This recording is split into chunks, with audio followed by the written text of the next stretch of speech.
Ananya, what is the scope of playing sports in India? Silence.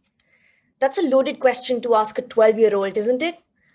I don't know, mom and dad. I thought you could figure that out for me. Okay, at this point, you probably need more context on what this is about. So let's start from the beginning, shall we? When I was all of 4 years old, I was deeply obsessed with something. I love to run, dribble, kick, serve, smash. You get the drift. I loved sports. Call it the influence of cricket matches blaring on the TV screen or having a sporty sibling at home, whatever it was, I loved sports. Soon, my identity became associated with it too. Over the next few years, I deeply invested my time in one sport in particular. Basketball, very early on, became a way of living for me. There was limited access to where one could play outside of school, so my grandparents' bedroom became my dribbling ground. YouTube became my coach. And when I wasn't playing basketball, I was watching it. Soon enough, I started leading my school team and subsequently made it to my state team. Now, let me backtrack and tell you that I was all of 11 or 12 competing for my state team at 4 feet something. I was so excited, I practically pranced home to tell my parents, Mom, Dad, good news. But before I could even finish the story, no, came the response from the other side. They asked, and I repeat, Ananya, what is the scope of playing sports in India? Now, they weren't entirely wrong and were perhaps even looking out for me. But my 12-year-old self found this hard to fathom. How could I define scope when I just learned the word a year back? While I never gave up playing sports entirely, over the next few years, I saw this trajectory repeat itself over.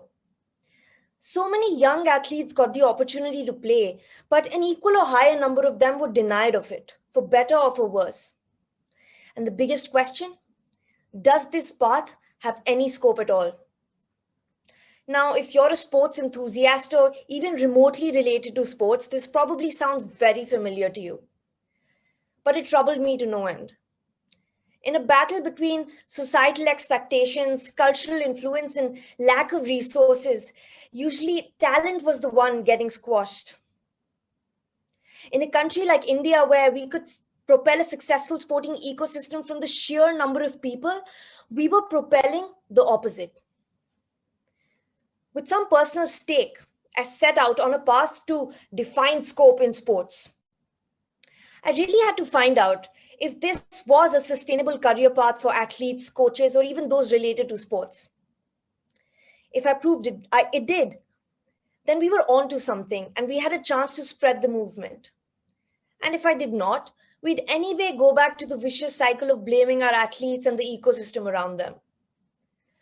But for this, I needed a case study.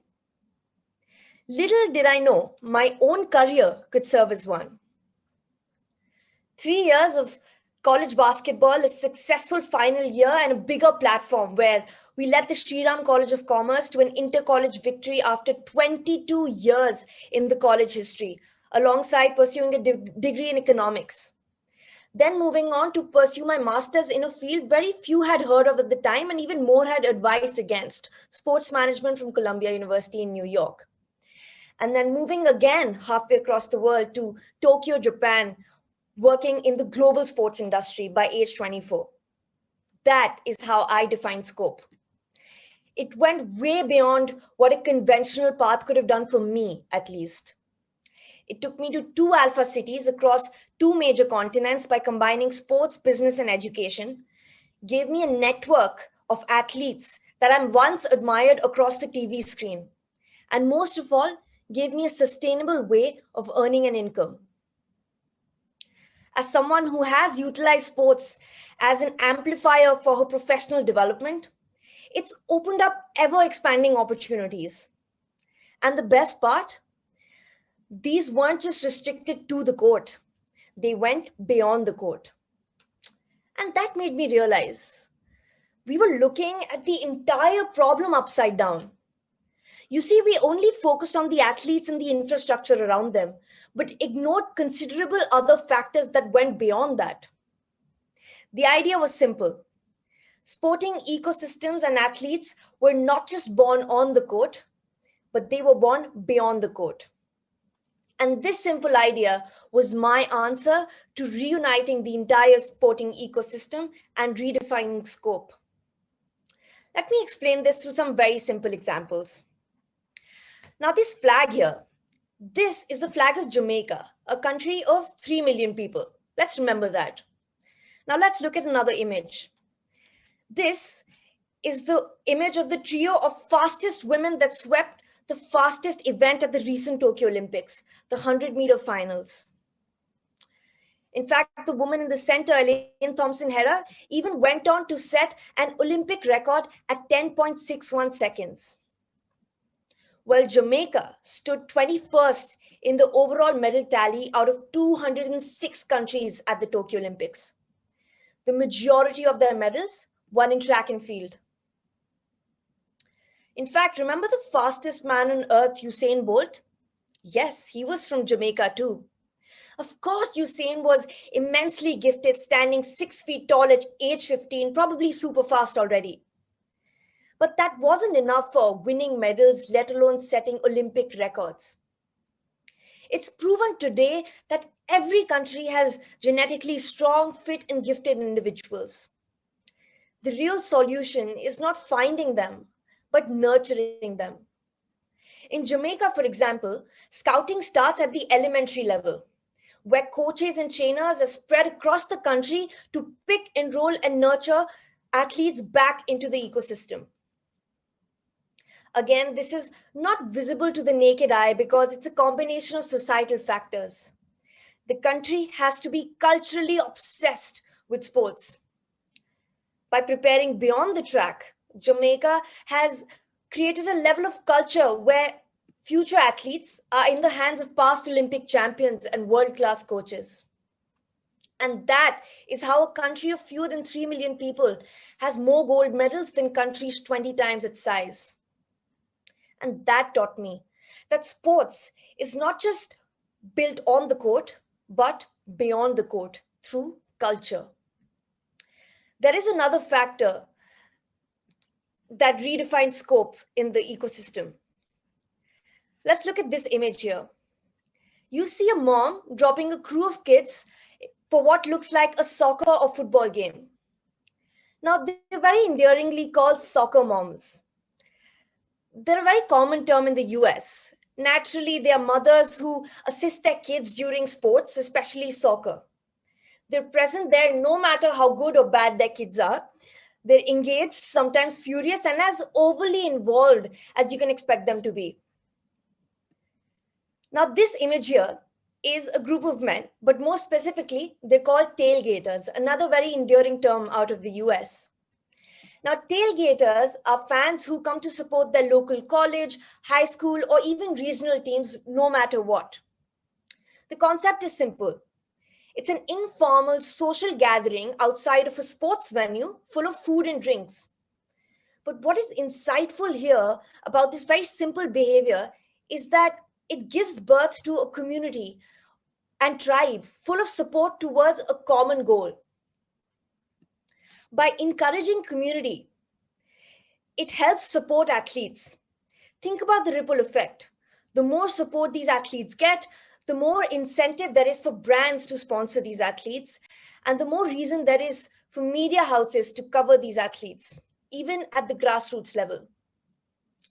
And that is when I realized that sports is not just born on the court, but beyond the court, through community. Community by default impacts culture.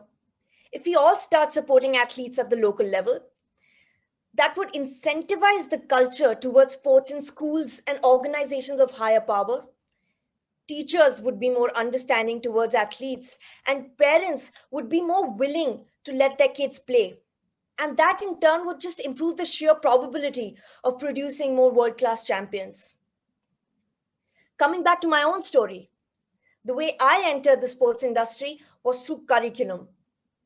Through learning the principles of management that went behind these sports properties, I received firsthand expertise to impact and develop the sporting ecosystem. Imagine funneling all those ex-athletes, professionals with a penchant for sports back into the ecosystem this way. We could have so much more expertise, drive, and knowledge to provide to the athletes of tomorrow. And that taught me that sports is not just born on the court, but beyond the court through curriculum. These three C's, culture, community, and curriculum, help direct our focus to produce champions beyond the court, which subsequently helps break the vicious cycle of blaming our athletes on the court. In fact, there is a prime example and application of the three C's in my own country, India. We all know that cricket in India received a massive boost in 1983 after the World Cup victory. But it was not that year itself that wove the magic. We had all the signs leading up towards that victory before that. India already had an established cricket culture where the young in the family played at gatherings. It already had a community where the young and the old sat in front of their TV stations to watch the game together. And it was one of the most promoted schools, one of the most promoted sports in our curriculum.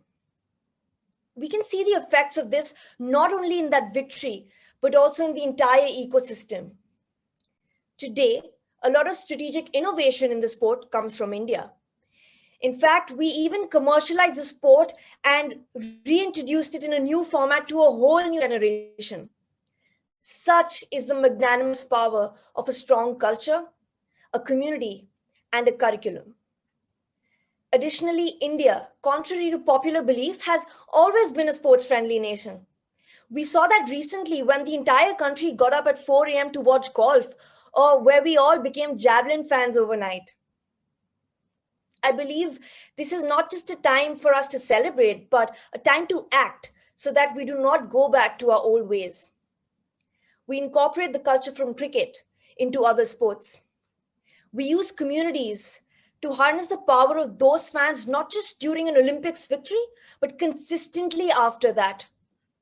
And we use curriculum to change how we teach and approach sports in schools. I do believe that together with the power of the three C's, we can produce more Neeraj Chopras and PV Sindhus along with the Gavaskars and Kapil Devs of the world. By developing and growing what goes on beyond the court, we can support more athletes on the court. And you know how I know this works? My parents stopped asking me about scope a long time back. I believe this is a great time for our country to recognize and start acting upon these three very crucial aspects that have been missing for so many years. I would like to draw this to a close with the hope that this gives other 12-year-olds, concerned parents, competitive athletes, or just about anybody interested in sports, a new way of defining scope, a new way to channelize their existing skills that were considered non-existent, and whirl out into their own unconventional paths to success. Thank you very much.